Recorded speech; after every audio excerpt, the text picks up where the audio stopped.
Hello friends, social science study centre में आपका स्वागत है। आज हम सीटेट के लिए प्रीवियस ईयर के क्वेश्चन पेपर डिस्कस करेंगे। इसके पहले ज्योग्राफी के सारे वीडियोस 5th 7th 8th के एनसीईआरटी ज्योग्राफी के सारे वीडियो मैं इस चैनल पे अपलोड कर चुकी हूँ। साथ ही 6th और 7th की हिस्ट्री ये भी मैं चैनल में अपलोड कर चुकी हूँ। अब हम प्रीवियस ईयर के क्वेश्चन पेपर भी साथ साथ डिस्कस करते हुए चलेंगे ताकि हमें क्वेश्चन का पैटर्न अच्छे से समझ में आए। जो हम पढ़ रहे हैं उसके बारे में हमें बहुत अच्छे से समझ में आ जाए कि हमें क्या पढ़ना है और किस तरीके से हमें आगे तैयारी करनी है। ठीक है, तो चलिए हम एक एक क्वेश्चन को देखते हुए आगे बढ़ते हैं। प्रीवियस ईयर के क्वेश्चन पेपर सोशल साइंस के लिए हम कर रहे हैं, तो एक एक क्वेश्चन को बहुत अच्छे से देखते हुए हम आगे बढ़ेंगे ताकि उस क्वेश्चन से रिलेटेड हम और क्वेश्चन भी सॉल्व कर सकें। ठीक है, क्वेश्चन का पैटर्न किस तरीके से आता है ये भी जानना जरूरी है, इसलिए प्रीवियस ईयर के क्वेश्चन पेपर करना हमारे लिए बहुत जरूरी है।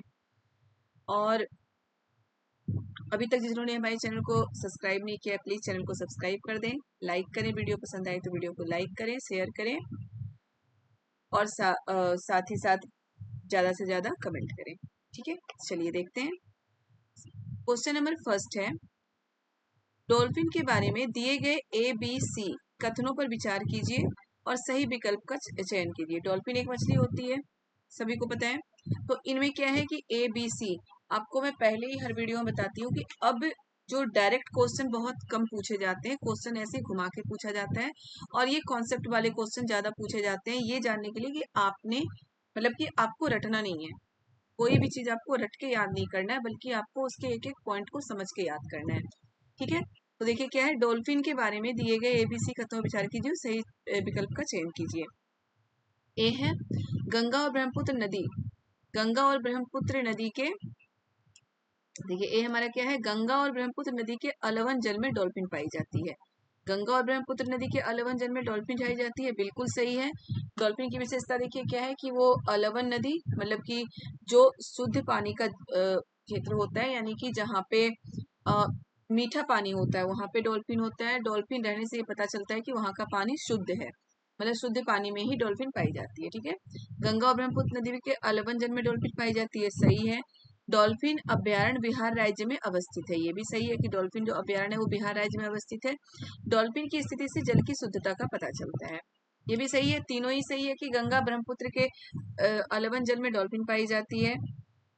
डॉल्फिन अभ्यारण्य बिहार राज्य में अवस्थित है, ये भी सही है। डॉल्फिन की उपस्थिति से जल की शुद्धता का पता चलता है, ये भी सही है। तो तीनों ही सही है, तो हमारा ऑप्शन नंबर ABC तीनों सही है, ये होगा। अब इससे रिलेटेड देखिए आपका क्या क्वेश्चन पूछ सकता है, आपका कुछ भी हो सकता है। ये क्वेश्चन पूछ ले कि डॉल्फिन के बारे में क्या सही नहीं है, डॉल्फिन के बारे में क्या सही नहीं है। ये तीनों ऑप्शन तो होगा ही होगा। एक कोई ऑप्शन और आ सकता है कि डॉल्फिन समुद्र के जल में पाया जाता है, ऐसा कोई ऑप्शन या कुछ भी वैसा ऑप्शन आ सकता है जो कि सही नहीं होगा। तो वही है कि डॉल्फिन के बारे में इससे रिलेटेड क्वेश्चन ही, मतलब कि यही क्वेश्चन को घुमा के थोड़ा पूछ लिया जा सकता है। तो आपको तीनों पॉइंट याद रखना है। प्रीवियस ईयर के क्वेश्चन पेपर अगर हम डिस्कस करते चलेंगे तो हमें साथ के साथ कई क्वेश्चन समझने के लिए मिल जाएगा। ठीक है, अब देखिए नेक्स्ट है, बायोगैस अनिवार्य रूप से निम्न में से किनका मिश्रण है।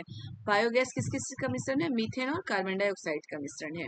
ठीक है, बायोगैस किसका मिश्रण है, मीथेन और कार्बन डाइऑक्साइड का। बायोगैस बनता कैसे है, जो गोबर होता है, गोबर समझते होगे सभी, गाय का गोबर, उसे जमीन के अंदर मतलब कि स्टोर किया जाता है और उससे जो गैस बनता है उसी से चूल्हा भी जलाया जा सकता है। बहुत सारे मतलब ऊर्जा का स्रोत है वो, एक बहुत सारे कार्य उससे हो सकते हैं। तो ये किस किस चीजों से बनता है, मीथेन और कार्बन डाइऑक्साइड के मिश्रण से। ठीक है, क्वेश्चन नंबर 33 है, संसाधन के बारे में कथन A और B पर विचार करें और सही का चयन करें। संसाधन, संसाधन क्या होता है, ज्योग्राफी में आप मेरा वीडियो चेक कर सकते हैं, ज्योग्राफी के सारे वीडियो में डाल चुकी हूँ, एक एक चीज बहुत अच्छे से समझा चुकी हूँ। आप अभी क्वेश्चन देखेंगे, जिसने भी मेरे वीडियो देख रखे हैं उन वो ज्योग्राफी के सारे क्वेश्चन आराम से सॉल्व कर सकते हैं। जो भी क्वेश्चन इसमें है, एक एक क्वेश्चन मेरा बताया हुआ है कि संसाधन क्या होता है, कि वो सभी चीजें जो हमारे इस्तेमाल में आती है, वो सभी क्या है, संसाधन है। वो सभी चीजें जो हमारे इस्तेमाल में आती हैं वो सभी संसाधन है। ठीक है, तो संसाधन के बारे में A और B पर विचार करें और सही उत्तर का चयन करें। संसाधन के बारे में सभी संसाधनों का आर्थिक मूल्य होता है, तो सभी संसाधनों का आर्थिक मूल्य हो सकता है, नहीं हो सकता। कुछ संसाधनों का ही आर्थिक मूल्य हो सकता है। मान लीजिए हवा, हवा भी हमारे इस्तेमाल में आती है, तो क्या हवा का आर्थिक मूल्य होता है? नहीं होता। पेड़ पौधे भी हमारे इस्तेमाल में आते हैं, उनका आर्थिक मूल्य नहीं होता। मतलब बहुत सारे ऐसे संसाधन हैं जो हमारे इस्तेमाल में आ रहे हैं लेकिन उनका आर्थिक मूल्य नहीं होता। लेकिन बहुत सारे संसाधनों का आर्थिक मूल्य होता है। तो यही है, सभी संसाधनों का आर्थिक मूल्य नहीं होता। तो ए हमारा गलत है। समय और प्रौद्योगिकी दो महत्वपूर्ण कारक है जो पदार्थों को संसाधन में परिवर्तित करते हैं। बिल्कुल सही है कि समय और प्रौद्योगिकी, बहुत सारे संसाधन ऐसे होते हैं जो समय के साथ बनते हैं, और प्रौद्योगिकी, जो जमीन के अंदर जो संसाधन होते हैं, जो खनिज होते हैं, उन्हें प्रौद्योगिकी के कारण ही आप प्राप्त कर सकते हैं। तो ये दोनों ऐसे महत्वपूर्ण कारक है जो पदार्थों को संसाधन में परिवर्तित करते हैं। तो क्या है? ए हमारा गलत है और बी सही है। देखिए पहले ये ए सही है बी गलत है, तो गलत ही होगा। ए और बी दोनों सही है और ए बी बी सही व्याख्या करता है ए की। जहां पे दोनों सही है वो गलत है, तो बस एक ही हमारा ऑप्शन 4 ये है कि ए गलत है बी सही है, तो हमारा 4 ऑप्शन सही होगा। ठीक है, चलिए नेक्स्ट क्वेश्चन देखते हैं। निम्न में से ऊर्जा के परंपरागत स्रोत के समूह की पहचान कीजिए। ऊर्जा के परंपरागत स्रोत क्या होता है? अब परंपरागत और गैर परंपरागत स्रोत में हम थोड़ा सा अंतर डिस्कस कर लेते हैं। हम मेरे वीडियो में ये सारा कुछ बताया हुआ है डिटेल से, तो आप वहां जाके चेक कर सकते हैं। मैं हर क्वेश्चन पे आपको ये जरूर बताऊंगी कि मैंने क्या बता रखे हैं, तो वहां जाके आप चेक कर सकते हैं। लेकिन चूंकि मैं क्वेश्चन पेपर डिस्कस कर रही हूँ तो मैं ये भी आपको एक बार समझाते हुए आगे बढ़ूंगी। परंपरागत स्रोत क्या होते हैं? परंपरा हम किसे कहते हैं? जो बहुत पहले से चला आ रहा हो, उसे हम परंपरा कहते हैं। तो परंपरागत स्रोत वही होता है जो बहुत पहले से जिन चीजों का हम इस्तेमाल कर रहे हैं, जो ऊर्जा, वैसी ऊर्जा जिसका हम बहुत पहले से इस्तेमाल कर रहे हैं, उसे हम परंपरागत स्रोत कहते हैं। ठीक है, और यही गैर परंपरागत स्रोत हो सकता है। अब जो क्वेश्चन आए गैर परंपरागत स्रोत का आ जाए, तो गैर परंपरागत स्रोत वो होता है जिसका अब हम इस्तेमाल कर रहे हैं। गैर परंपरागत स्रोत में जल विद्युत, भूतापीय ऊर्जा, ज्वारीय ऊर्जा, पवन ऊर्जा, सौर ऊर्जा, परमाणु ऊर्जा, इस तरह के ऊर्जाएं गैर परंपरागत स्रोत में आ सकते हैं। अब ऊर्जा के परंपरागत स्रोत में क्या होता है? कोयला भी होता है, ईंधन होता है, लेकिन बायोगैस गैर परंपरागत स्रोत है, तो ये नहीं होगा समूह। जल विद्युत, भूतापीय, ज्वारीय ऊर्जा ये गैर परंपरागत स्रोत है। परमाणु ऊर्जा, सौर ऊर्जा, जल विद्युत ये गैर परंपरागत स्रोत है। खनिज तेल, प्राकृतिक गैस और ईंधन ये हमारे ऊर्जा का परंपरागत स्रोत है। याद रखिएगा, खनिज तेल बहुत पहले से इस्तेमाल हो रहा है, प्राकृतिक गैस इसका भी इस्तेमाल हो रहा है, ईंधन ये सभी क्या है? परंपरागत स्रोत है हमारी ऊर्जा के, मतलब ऊर्जा का परंपरागत स्रोत है। इससे रिलेटेड और भी एक चीज आप याद रखिएगा कि जो गैर परंपरागत स्रोत होते हैं वो नवीकरणीय होते हैं, और जो परंपरागत स्रोत होते हैं वो अनवीकरणीय होते हैं। अब अनवीकरणीय और नवीकरणीय क्या है, ये भी मेरे वीडियो में आप देख सकते हैं जाके, कि अनवीकरणीय और नवीकरणीय संसाधन क्या होता है। तो अनवीकरणीय संसाधन वो होता है जिसे बनने में बहुत साल लगते हैं, मतलब हजारों साल, 100 साल लग सकते हैं जिसको दोबारा प्राप्त करने में, जिसे बनने में। और नवीकरणीय संसाधन वो हो सकता है जिसे दोबारा हम जल्दी ही दोबारा हम प्राप्त कर सकते हैं। अब मान लीजिए सौर ऊर्जा है। सौर ऊर्जा क्या हुआ? हमें सूर्य की रोशनी से ऊर्जा प्राप्त हो रही है। आज अगर खत्म हो गया, कल फिर हमें सूर्य की रोशनी मिलेगी, तो कल फिर हमें ऊर्जा प्राप्त हो जाएगा, तो ये सौर ऊर्जा है। ठीक है, अब चलिए नेक्स्ट क्वेश्चन देखते हैं। प्राकृतिक संसाधनों के प्रकार को उनके वर्गीकरण के साथ मिलान करें। ठीक है, प्राकृतिक संसाधनों के प्रकार को उनके वर्गीकरण के साथ मिलान करें। पहला क्या है? विकास व प्रयोग का स्तर। इसमें क्या होगा? वास्तविक और संभाव्य संसाधन। विकास और प्रयोग में स्तर, मतलब कि प्रयोग का स्तर कैसा है, वो अभी प्रयोग कर रहे हैं या फिर भविष्य में प्रयोग करेंगे, तो इसमें क्या आएगा? वास्तविक और संभाव्य संसाधन। वास्तविक मतलब क्या होता है कि जिसका हम अभी प्रयोग कर रहे हैं। संभाव्य मतलब जिसकी संभावना है कि हम उसका प्रयोग कर सकते हैं। उद्गम के मतलब कहाँ कहाँ से वो संसाधन हमें प्राप्त होता है। तो कोई भी चीज, कोई भी संसाधन या तो जीवित चीजों में से प्राप्त हो रहा है, या अजैव यानी कि या तो जो सजीव है या जो निर्जीव है, यही दो चीजों से हमें प्राप्त होता है कोई भी संसाधन पृथ्वी पर। तो क्या होता है? उद्गम के आधार पर जैव और अजैव। दूसरे बी का सेकंड, वितरण। वितरण मतलब किस तरह ये बटा हुआ है, तो सर्वव्यापक और स्थानीय। वितरण के आधार पर तो ये हो सकता है कि जो कि हर जगह पाया जा रहा हो या किसी स्थान विशेष में पाया जा रहा हो। ठीक है, भंडार के स्थान पे नवीकरणीय और अनवीकरणीय। नवीकरणीय अनवीकरणीय मैं पहले क्वेश्चन में बता चुकी हूँ, तो हमारा क्या हो जाएगा? ऑप्शन नंबर 4 हमारा सही है। ओके, नेक्स्ट क्वेश्चन है। कथन ए, लगभग 1200 साल पहले भारत में कई क्षेत्रों में गर्मी बढ़ने के कारण घास के मैदान बनने लगे। ठीक है, लगभग 1200 साल पहले भारत के कई क्षेत्रों में गर्मी बढ़ने के कारण घास के मैदान बढ़ने लगे। कथन बी क्या है? हिरन, बारहसिंगा, बकरी, भेड़ और मवेशी जैसे जानवरों की संख्या बढ़ी। अब क्या हुआ? 1200 साल पहले गर्मी बढ़ने के कारण क्या हुआ, घास के मैदान बढ़ने लगे। ये भी सही है। कथन बी भी सही है कि हिरन, बारहसिंगा, बकरी, भेड़ और मवेशी जैसे जानवरों की संख्या बढ़ी। तो कथन बी भी सही है। तो अब देखिए क्या है, कथन ए गलत है किंतु बी सही है। तो ये तो होगा नहीं क्योंकि कथन हमारे दोनों ही सही हैं। ए एवं बी दोनों सही है और ए का कारण बी है। ए का कारण बी है। अब क्या मतलब कि ये कारण हो सकता है कि ये जो घास खाने वाले जानवर बढ़ गए इस कारण घास बढ़ने लगे? ये तो कभी कारण हो ही नहीं सकता। ए ए एवं बी दोनों सही है किंतु ए का कारण बी है। ए का कारण बी है। ए का कारण बी किंतु ए का कारण बी नहीं है।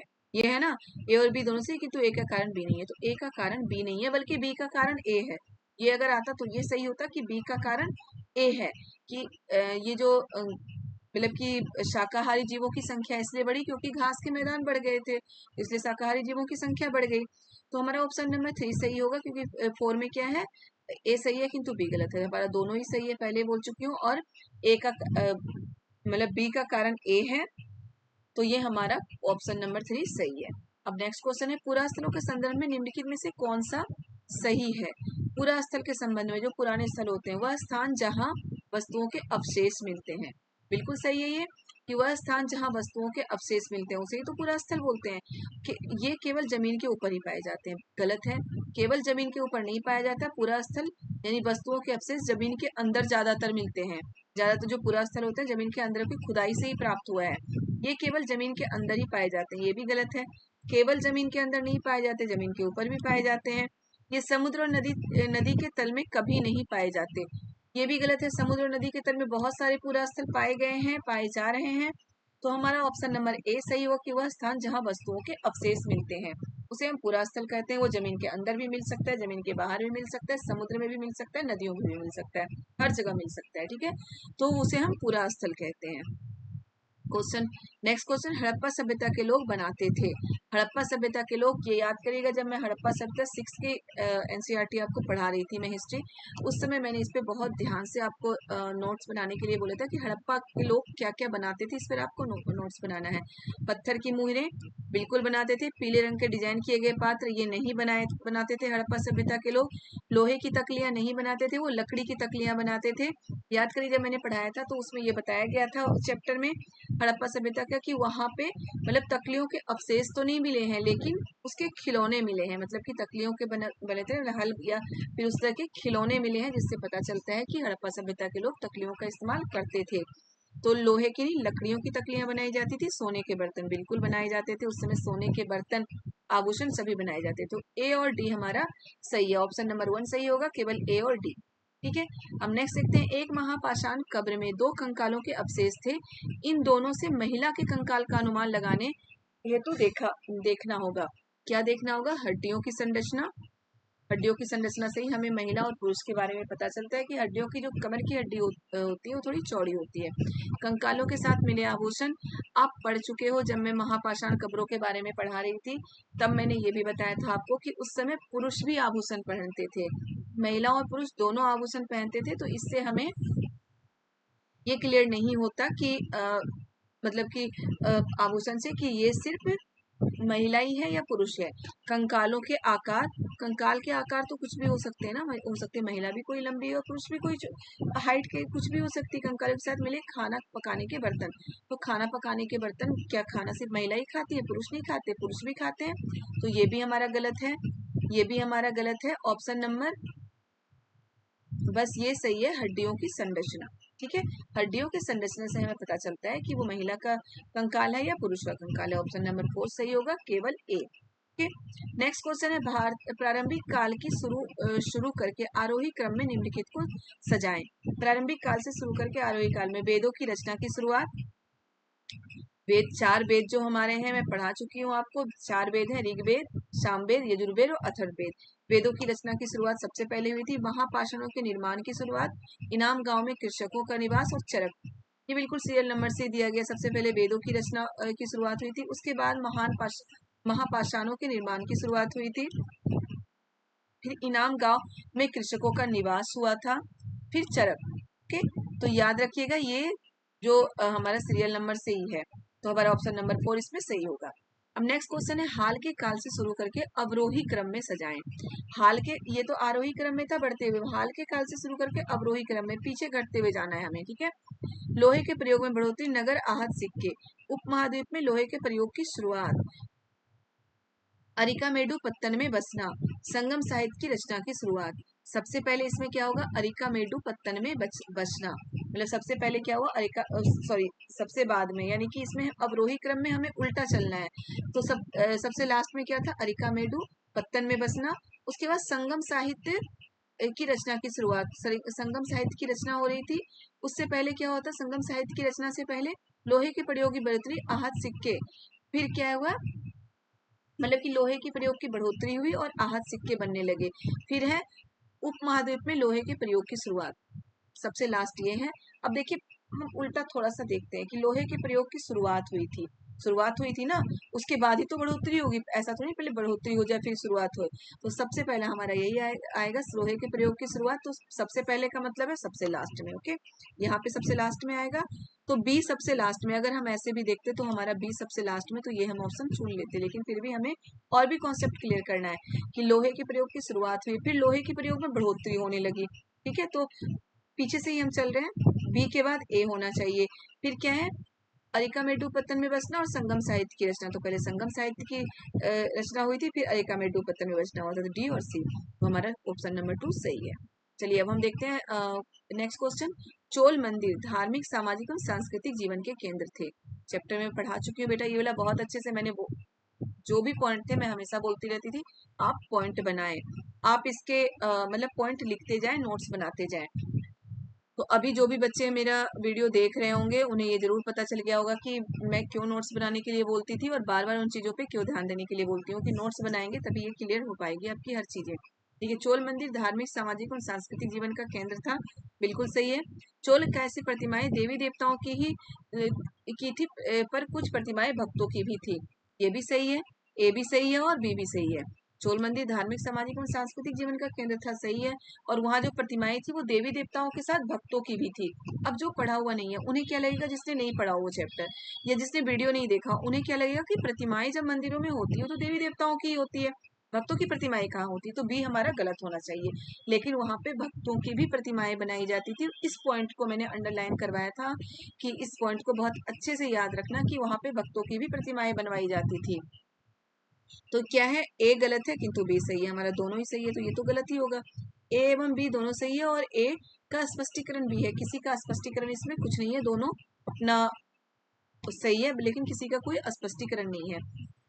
ए और बी दोनों सही है किंतु ए का स्पष्टीकरण, ए का सही स्पष्टीकरण बी नहीं है, तो हमारा ऑप्शन नंबर 3 सही होगा कि और बी दोनों सही है लेकिन किसी का स्पष्टीकरण कोई इसमें है ही नहीं, ठीक है। नेक्स्ट क्वेश्चन देखते हैं, दिल्ली के सुल्तानों के समय तवारीख के लेखकों ने जन्मसिद्ध अधिकार और लिंग भेद पर आधारित आदर्श समाज व्यवस्था बनाए रखने की सलाह दी, उनके विचारों को सारे लोग सहमत होते थे। अब क्या होता, तवारीख के लेखक कौन होते थे, जो कि मतलब राजाओं के बारे में लिखते थे, राजाओं के जो मतलब उनके बारे में, राजाओं के जो हिस्ट्री बोल सकते हैं उनके बारे में जो लिखते थे, राजाओं के शासन प्रशासन, उनके उन चीजों राजाओं के बारे में लिखते थे। क्या हुआ, तवारीख के लिए जन्म सिद्ध अधिकार, लिंग भेद पर आधारित समाज व्यवस्था बनाए रखने की सलाह दी, वो इस चीजों का सलाह देते थे, बिल्कुल सही है। उनके विचारों से लोग सहमत होते थे, ये गलत है, उनके विचारों से लोग सहमत नहीं होते थे, बहुत सारे विचार उनके ऐसे थे जिससे लोग सहमत नहीं थे, तो ए सही है किंतु बी गलत है, तो ये ऑप्शन हमारा 4 सही होगा, ए सही है किंतु बी गलत है। अब देखिए नेक्स्ट क्या है, रजिया ने अपने अभिलेखों में अपना नाम पुरुष जैसा लिखकर अपने पुरुष होने का भ्रम पैदा किया, ये गलत है। रजिया ने कभी भी अपना नाम पुरुष की तरह लिखकर पुरुष जैसा भ्रम पैदा करने की कोशिश नहीं की थी, बल्कि दक्षिण भारत की एक रानी थी जिसे रानी दिद्दा बोला जाता था, ठीक है। दिद्दा, दीदी से दिद्दा बनाया गया था उन्हें, वो अपना नाम दिद्दा लिखवाती थी ताकि लोगों को पुरुष होने का भ्रम हो कि ये पुरुष हैं, तो वही जो है रानी दिद्दा, उन्होंने पुरुष होने का भ्रम पैदा किया था, रजिया ने पुरुष होने का भ्रम पैदा नहीं किया था, तो ये हमारा गलत है। बी है, तवारीख के लेखकों ने सामाजिक तथा लिंग भेद को आधार बनाकर यह तर्क दिया कि पुरुष स्त्रियों की तुलना में श्रेष्ठ है, सही है। तवारीख के लेखक हमेशा क्या बोलते थे, पुरुष स्त्रियों की तुलना में श्रेष्ठ है, और यही कारण था कि रजिया को गद्दी से हटा दिया गया था, तो ए गलत है, बी सही है, ठीक है, ए गलत है और बी सही है। नेक्स्ट क्वेश्चन देखते हैं, अकबर, जहांगीर और शाहजहां ने सुलह ए कुल सर्वत्र शांति के विचार को शासन का सिद्धांत बनाया। अकबर, जहांगीर और शाहजहां ने सुलह ए कुल सर्वत्र शांति के विचार को सिद्धांत का शासन का सिद्धांत बनाया। सही है। ये सारा बेटा जो भी हिस्ट्री के क्वेश्चन में अब करा, इसमें प्रीवियस ईयर के क्वेश्चन पेपर में डिस्कस कर रही हूँ, सारा मैं करा चुकी हूँ अभी तक जितना भी आ चुका है हिस्ट्री के क्वेश्चन। ठीक है। बी है, विभिन्न धर्मों से जुड़े हुए व्यक्तियों के साथ विचार विमर्श से अकबर की समझ बनी कि जो विद्वान धार्मिक रीति और मतांतरता पर बल देते हैं वे अक्सर कट्टर होते हैं। ये भी सही है कि अकबर क्या बोलते थे कि जो भी विद्वान धार्मिक रीति और मतांधता, मतलब कि जो धार्मिक मत है बिल्कुल अंधे की तरह उस पर विश्वास करते हैं, वो कट्टर होते हैं। तो ए और बी हमारा दोनों ही सही है। क्या है, देखिए, ए गलत है, बी सही है, तो ये तो होगा नहीं। ए एवं बी दोनों सही है और ए का कारण बी है। ए का कारण सर्वत्र शांति के विचार पर इन्होंने मतलब कि अकबर, जहांगीर और शाहजहां ने सिद्धांत पर बल विचार का सिद्धांत बनाया था। और वही है कि ए का कारण बी है। तो कारण बी है, क्यों क्यों सर्वत्र शांति का सिद्धांत बनाया था? क्योंकि उन्हें ये लगता था कि धार्मिक मतांधता और धार्मिक रीति रिवाज सही नहीं है, ये कट्टर लोग इन चीजों को मानते हैं।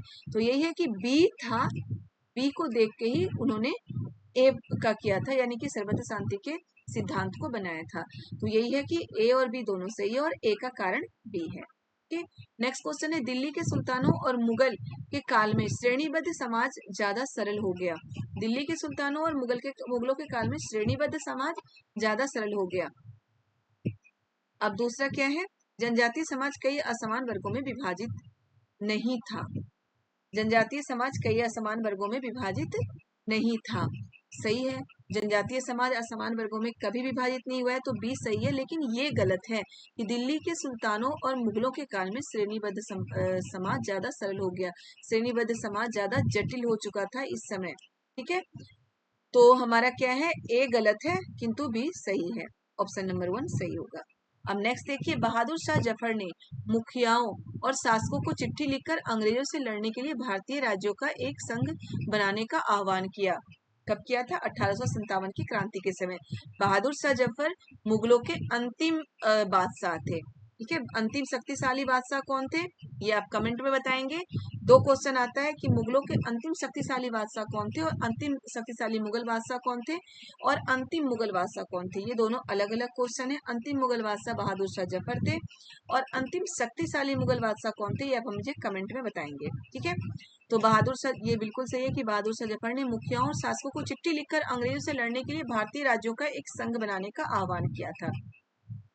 बी है, बहादुर शाह जफर के 1857 की बगावत को अपना समर्थन देने के फैसले ने स्थिति रातों रात पीड़ित बगावतियों के पक्ष में कर दी। ये भी सही है। दोनों ही सही है, ए और बी दोनों सही है। एवं ए ने बी को सुनिश्चित किया, ए ने बी को सुनिश्चित किया, क्योंकि बहादुर शाह जफर क्या हो गया, 1857 की क्रांति का समर्थन कर रहे थे और समर्थन करके उन्होंने मुखियाओं और राजाओं को चिट्ठी लेकर मतलब कि जो राज्यों का एक संघ बनाने का आह्वान किया था। तो दोनों ही सही है और ए ने बी को सुनिश्चित किया। ठीक है, नेक्स्ट क्वेश्चन देखिए, औपनिवेशिक काल के दौरान महिलाएं जाति एवं सुधार के संदर्भ में निम्नलिखित में कौन सा विकल्प गलत है? ये गलत है, याद रखिएगा। जहाँ पे गलत है, नहीं है, तो उन पे हमें ज्यादा ध्यान देना है। औपनिवेशिक काल के दौरान महिलाएं जाति एवं सुधार के संदर्भ में निम्न कौन सा विकल्प गलत है? प्राचीन ग्रंथों के ज्ञान से सुधारकों को नए कानून बनवाने में मदद मिली। बिल्कुल सही है। जब भी सुधारक नए कानून बनाते थे वो प्राचीन ग्रंथों के ज्ञान को ही आगे लाते थे ताकि लोग ज्यादा बगावत ना करें। विद्यासागर ने विधवा विवाह का सुझाव दिया, ये भी सही है। प्रार्थना समाज ने केवल हिंदू ग्रंथों पर विचार विमर्श किया, ये गलत है। प्रार्थना समाज ने केवल हिंदू ग्रंथों पर विचार विमर्श नहीं किया था। जहाँ पे केवल वर्ड आए वहां पे थोड़ा सा ध्यान से और समझ के क्वेश्चन सॉल्व करिएगा, जिस ऑप्शन में केवल आए। ठीक है, पंडिता रमाबाई ने पूना में एक विधवा गृह की स्थापना की, तो ये भी हमारा सही है। और इसमें हमें गलत ढूंढना है, तो गलत क्या होगा? ऑप्शन नंबर 3 कि प्रार्थना समाज ने केवल हिंदू ग्रंथों पर विचार विमर्श नहीं किया, उन्होंने बहुत सारे ग्रंथों पर विचार विमर्श किया था। ठीक है, नेक्स्ट क्वेश्चन है, तेलंगाना राज्य पहले भारत के किस राज्य का हिस्सा था? आंध्र प्रदेश का हिस्सा था। तेलंगाना पहले आंध्र प्रदेश का हिस्सा था, फिर उसे आंध्र प्रदेश से अलग करके तेलंगाना और आंध्र प्रदेश 2 राज्य बना दिए गए। नेक्स्ट क्वेश्चन है, निम्नलिखित कथनों पर ध्यान दें और लोकतंत्र में संचार माध्यम की सही भूमिका का चयन करें। संचार माध्यम क्या होता है? जो मतलब कि जिस माध्यम से हम अपनी बात दूसरों तक पहुंचा सकते हैं। बहुत सारे माध्यम है, जैसे अभी मैं अपनी बातें आप तक पहुंचा रही हूँ, ये भी एक माध्यम है। इंटरनेट के थ्रू, यूट्यूब के थ्रू, तो ये भी संचार का एक माध्यम है। तो संचार का माध्यम अब तो बहुत हो चुका है। देखिए क्या है, इसे समाचार के माध्यम से नागरिकों को सूचना पहुंचानी चाहिए। सही है। क्या है क्वेश्चन, एक बार फिर हम देखते हैं। निम्नलिखित तत्वों पर ध्यान दें और लोकतंत्र में संचार माध्यम की सही भूमिका का चयन करें। कि लोकतंत्र में संचार माध्यम क्या होना चाहिए। इसे समाचार के माध्यम से नागरिकों को सूचना पहुंचानी चाहिए, बिल्कुल पहुंचानी चाहिए। इसे विज्ञापन के दृष्टिकोण को समाचार कार्यक्रमों के माध्यम से देनी चाहिए। विज्ञापन के दृष्टिकोण को, यानी कि किसी को हाईलाइट करना है, किसी के विज्ञापन का दृष्टिकोण हमें लाके उन्हें क्या है माध्यम बनाना चाहिए, गलत है। इससे हर दृष्टि की चर्चा करनी चाहिए। तो ए और सी हमारा सही है, बी गलत है। हर दृष्टि की चर्चा करनी चाहिए संचार माध्यम को, तो ए और सी हमारा सही है। ठीक है। नेक्स्ट क्वेश्चन है, निम्नलिखित में से कौन सा विज्ञापन रूढ़िवादी चित्रण यानी कि जेंडर स्टीरियोटाइप का उदाहरण देता है। रूढ़िवादी चित्रण यानी कि जो बहुत पुरानी मतलब धारणा हमारे दिमाग में बैठी हुई है कि लड़के और लड़कियों में अंतर, ठीक है, तो उन चीजों का उदाहरण नहीं है। देखिए यहाँ पे क्या है, नहीं शब्द है, तो नहीं शब्द पे हमें ध्यान रखना है अच्छे से। चाय के विज्ञापन में एक माँ का सुबह चाय बनाना, क्या है, कौन सा रूढ़िवादी चित्रण का उदाहरण नहीं है। तो माँ को चाय बनाते हुए दिखाया गया, इसका क्या मतलब है कि औरतें ही ये काम कर सकती है, पुरुष नहीं कर सकते। ठीक है, तो ये तो है रूढ़िवादी चित्रण। लिपस्टिक के विज्ञापन में एक महिला का मेकअप करना, अब ये भी हमारे दिमाग में, मेकअप तो महिलाएं ही करती हैं, रूढ़िवादी चित्रण है। गाड़ी के विज्ञापन में एक महिला को पति द्वारा ऑफिस छोड़ा जाना, ये भी रूढ़िवादी चित्रण है कि महिलाएं अकेले नहीं जा सकती, उन्हें उनके पति या भाई पिता कोई छोड़ सकते हैं, तो ये भी रूढ़िवादी चित्रण है। नेक्स्ट है, स्पोर्ट्स जूते के विज्ञापन में एक लड़की फुटबॉल खेलती हुई, तो ये रूढ़िवादी चित्रण नहीं है, क्योंकि कोई भी विज्ञापन होता है उसमें ज्यादातर जो फुटबॉल खेलते हुए, हॉकी खेलते हुए ऐसे दिखाता है, तो लड़कों को दिखाया जाता है, तो ये रूढ़िवादी चित्रण नहीं है, क्योंकि इसमें लड़कियों को फुटबॉल खेलते हुए दिखाया गया है। याद रखिएगा, रूढ़िवादी ये सारे क्वेश्चन आते हैं अक्सर, तो इन सारे क्वेश्चन पे आपको बहुत अच्छे से ध्यान देना है। आगे देखिए, दिए गए लक्षणों ए और बी के आधार पर उप महाद्वीप की पहचान करें। महाद्वीप की पहचान करें, याद रखिएगा ये सारे महाद्वीप, महादेश में उसकी जितनी भी विशेषता है, एक एक विशेषता में ज्योग्राफी के चैप्टर्स के वीडियो जब बना रही थी, ज्योग्राफी के वीडियो में मैं सारे अपलोड कर चुकी हूँ, तो वो वीडियो आप जाके जरूर देखें। ज्योग्राफी के एक एक क्वेश्चन आप सॉल्व करेंगे, मेरी गारंटी है। जितने भी क्वेश्चन है, जो मेरे ज्योग्राफी के चैनल वीडियोस देख चुके हैं, उनके लिए हर क्वेश्चन इसमें बहुत इजी है, और अगर इजी है तो आप में कॉन्फिडेंस भी होगा कि आप आने वाले सीटेट में भी बहुत आसानी से क्वेश्चन सॉल्व कर पाएंगे। ठीक है, देखिए यह विश्व का सबसे छोटा महाद्वीप है जो पूरी तरह से दक्षिणी गोलार्ध में स्थित है। याद करिए, विश्व का सबसे छोटा महाद्वीप जो पूरी तरह से दक्षिणी गोलार्ध में स्थित है। इसे द्वीपीय महाद्वीप भी कहा जाता है। विश्व का सबसे छोटा महाद्वीप ऑस्ट्रेलिया है, पूरी तरह से दक्षिणी गोलार्ध में स्थित है, ऑस्ट्रेलिया है। इसे द्वीपीय महाद्वीप कहा जाता है। क्यों कहा जाता है? क्योंकि ये चारों तरफ से पानी से घिरा हुआ है, चारों तरफ से समुद्र से घिरा हुआ है। ये भूमध्य रेखा है, ठीक है, और ये उत्तर हो गया, ये दक्षिण। ऑस्ट्रेलिया पूरी तरह से दक्षिणी गोलार्ध में है, विश्व का सबसे छोटा महाद्वीप है, और चारों तरफ से ये समुद्र से घिरा हुआ है। इसलिए इसे क्या बोला जाता है? द्वीपीय महाद्वीप भी बोला जाता है। ठीक है, नेक्स्ट है सौर मंडल से हम जैसे जैसे सौर मंडल में हम जैसे जैसे सूर्य से दूर जाते हैं तो क्या होता है, देखते हैं आगे। ऑप्शन, ग्रहों द्वारा सूर्य के चारों ओर एक परिक्रमण करने की अवधि घटती जाती है। बिल्कुल नहीं, ग्रहों द्वारा सूर्य की एक परिक्रमण करने की अवधि बढ़ जाएगी। ये सूर्य है, ठीक है, ये प्रदक्षिणा पथ बोल सकते हैं, है। तो जैसे जैसे हम दूर जाते जाएंगे, ठीक है, ये है ना सबके सॉरी ये ऐसे हो गया, सबके हर ग्रह का अलग अलग पथ है। तो जैसे जैसे हम दूर जाते जाएंगे तो क्या होगा, ग्रहों द्वारा सूर्य के चारों ओर परिक्रमा करने की अवधि घटती नहीं जाएगी, बढ़ती जाएगी, घटेगी नहीं। ग्रहों का आकार क्रमशः घटता जाता है, ये भी नहीं है ग्रहों का आकार घटता नहीं है, घटता बढ़ता हर तरह का आकार है। सूर्य के बहुत नजदीक के ग्रह गैस और तरल पदार्थों से बने होते हैं, सूर्य के से दूर, बहुत दूर के ग्रह चट्टानों से बने होते हैं। तो ये बिल्कुल उल्टा है, सूर्य के नजदीक के जो 4 ग्रह हैं वो चट्टानों से बने हैं, और सूर्य के दूर के जो 4 ग्रह हैं वो गैसीय हैं, उसे गैसीय ग्रह कहते हैं। सूर्य के नजदीक के जो 4 ग्रह होते हैं उसे आंतरिक ग्रह या ठोस ग्रह बोलते हैं। सूर्य के दूर के जो 4 ग्रह होते हैं उसे वायु ग्रह या फिर गैसीय ग्रह बोलते हैं। ये भी बिल्कुल उल्टा है। अब चौथा है, ग्रहों द्वारा सूर्य के चारों ओर परिक्रमण की अवधि बढ़ती जाती है, तो हमारा ऑप्शन नंबर 4 सही है। नेक्स्ट देखते हैं, कल्पना करें यदि पृथ्वी अपने कक्षीय समतल की ओर नहीं झुकी होती।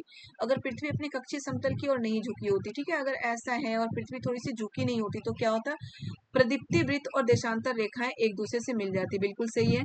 ये प्रदीप्ति वृत्त हमें क्या होता है कि दिनों रात्रि को करता है अलग, और देशांतर रेखाएं जो झुकी हुई है वहां से देशांतर रेखाएं ऐसे होती है, और प्रदीप्ति वृत्त ये है। तो प्रदीप्ति अगर नहीं झुकी होती तो क्या होता है, प्रदीप्ति वृत्त और देशांतर रेखाएं मिल जाती। ये सारे मैं ज्योग्राफी में बता चुकी हूँ बेटा, ज्योग्राफी की वीडियो में आप जरूर वीडियो चेक करें एक बार, तभी आपको सारे क्वेश्चन सॉल्व कर पाएंगे आसानी से। ठीक है, तो ये भी सही है, बिल्कुल सही है। प्रदीप्ति भी तो अक्षांशीय रेखा एक दूसरे से मिल जाती है, अक्षांशीय रेखा तो मिल नहीं सकती क्योंकि अक्षांशीय रेखा तो ऐसे होती है, पड़ी हुई रेखा होती है, प्रदीप्ति वृत्त ऐसी होती है, तो मिल ही नहीं सकती। किसी क्षेत्र विशेष में कोई मौसमी परिवर्तन नहीं होता, ये भी गलत है। किसी क्षेत्र विशेष में तो मौसमी परिवर्तन हो सकता था, किसी क्षेत्र विशेष में ज्यादा मौसमी सॉरी ये सही है, किसी क्षेत्र विशेष में कोई मौसमी परिवर्तन नहीं होता। कोई मौसमी परिवर्तन नहीं होता, अगर ये झुकी हुई नहीं होती अपने अक्ष पर तो मौसम परिवर्तन होता ही नहीं। जहाँ ठंड है वहाँ ठंड, जहाँ गर्मी है वहाँ गर्मी ही रहती। किसी क्षेत्र विशेष में ज्यादा मौसमी परिवर्तन नहीं होता, ये गलत है। तो ए और सी हमारा ऑप्शन सही है। नेक्स्ट देखिए, भारत में शरद ऋतु के संबंध में कथन ए, बी और सी पर विचार कीजिए और सही विकल्प का चयन कीजिए। शरद ऋतु सर्दियों का मौसम, उसके संबंध में ए बी, इस मौसम को दक्षिण पश्चिमी मानसून के नाम से जाना जाता है, दक्षिणी पश्चिमी मानसून के नाम से जाना जाता है शरद ऋतु को, सही है। इस मौसम में पवन बंगाल की खाड़ी तथा अरब सागर से स्थल की ओर बहती है। सॉरी, दक्षिणी पश्चिमी मानसून के नहीं, मानसून इसमें क्या है, भारत में शरद ऋतु के संबंध में ए बी और सी पर विचार कीजिए और सही विकल्प का चयन कीजिए। इस मौसम को दक्षिणी पश्चिमी मानसून के रूप में जाना जाता है। तो ये तो शरद ऋतु है, इसे मानसून कह ही नहीं सकते, मानसून का मौसम तो इसे कह ही नहीं सकते। मानसून बारिश का मौसम होता है, यानी कि दक्षिण की दिशा से जब पश्चिम की ओर हवाएं चलती हैं तो उसे दक्षिणी पश्चिमी मानसून बोलते हैं, तब बारिश होती है। ठीक है, इस मौसम में पवन बंगाल की खाड़ी तथा अरब सागर से स्थल की ओर बहती है। बंगाल की खाड़ी और अरब सागर से जब पवनें स्थल की ओर बहती है तो मानसून का आगमन होता है। ठीक है, ये मानसून की विशेषता है। यह मौसम मानसून के आने तथा आगे बढ़ने का मौसम है। ये भी मानसून की विशेषता है।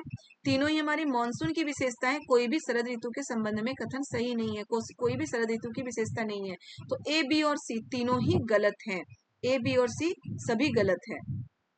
ठीक है बेटा, नेक्स्ट देखिए क्या है, निम्नलिखित में से कौन सी नदियां सुंदरबन डेल्टा का निर्माण करती है। तो सुंदरबन डेल्टा का निर्माण करती है गंगा और ब्रह्मपुत्र नदी। गंगा नदी यहाँ हिमालय से होती हुई ऐसे बंगाल की खाड़ी में मिलती है, हिमालय से होती हुई, और जो ब्रह्मपुत्र नदी है वो नेपाल से निकल के, नेपाल से आते हुए इधर से होते हुए बंगाल की खाड़ी में मिलती है और वहां पे डेल्टा का निर्माण होता है। ठीक है, तो यही है गंगा और ये है ब्रह्मपुत्र, यही दोनों नदियां सुंदरबन डेल्टा का निर्माण करती है जो बंगाल में स्थित है, पश्चिम बंगाल में है। ठीक है, तो इस वीडियो में हम इतना ही करेंगे। नेक्स्ट इसी क्वेश्चन पेपर के नेक्स्ट क्वेश्चन हम नेक्स्ट वीडियो में करेंगे। आज के वीडियो में इतना ही, और कोई भी क्वेश्चन अगर समझ में ना आया हो तो प्लीज दोबारा आप मुझसे कमेंट करके पूछ सकते हैं। जो भी मैं क्वेश्चन आपको बता रही हूँ, ये मैं जो हिस्ट्री के क्वेश्चन है हिस्ट्री के चैप्टर में मैं आपको बता चुकी हूँ, ज्योग्राफी के क्वेश्चन ज्योग्राफी के चैप्टर में बता चुकी हूँ। आप प्लीज हिस्ट्री ज्योग्राफी के जो भी मेरे वीडियो उसे जाके एक बार जरूर देखें, उसे देखने के बाद ही आप क्वेश्चन अच्छे से सॉल्व कर पाएंगे। और ये क्वेश्चन पेपर सॉल्व करने, प्रीवियस ईयर के क्वेश्चन पेपर साथ के साथ जरूर सॉल्व करते रहें। जो भी मैं पेपर डाल रही हूँ प्रीवियस ईयर के, उसे देखना बहुत जरूरी है, जिससे क्वेश्चन का पैटर्न हमें पता चलता है। तो हमें क्वेश्चन का पता करना भी जरूरी है कि प्रीवियस ईयर के क्वेश्चन पेपर किस तरीके से आते हैं। ये बहुत जरूरी है पता करना कि किस तरीके से क्वेश्चन का पैटर्न कैसा है, हमें कैसे पढ़ना चाहिए, किस तरीके से क्वेश्चन लिखना चाहिए, और नोट्स जरूर बनाते जाएं। जो भी मैं क्वेश्चन डालती हूँ उसके नोट्स आपको जरूर बनाना है। ठीक है बच्चों, बाय बाय। जिन्होंने अभी तक वीडियो को सब्सक्राइब नहीं, चैनल को सब्सक्राइब नहीं किया, प्लीज चैनल को सब्सक्राइब कर दें। ठीक है बच्चों, बाय बाय।